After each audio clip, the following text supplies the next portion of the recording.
আল্লাহর ওলিদের দরবারে আপনি যে আদব নিয়ে আসতে পারেন, আপনার কাজ হয়ে গেছে। মুর্দা কলব জিন্দা হয়ে গেছে যদি আদব থাকে। গত রমজান মাসে যে রোজা রেখেছেন কবুল হয়েছে কিনা আমরা জানি।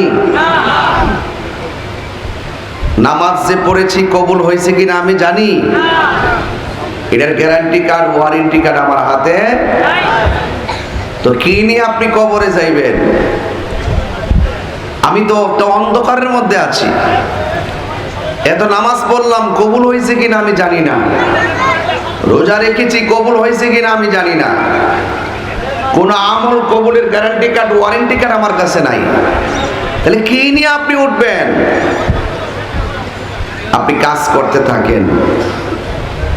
সবচেয়ে বড় হলো নবীর মহব্বত।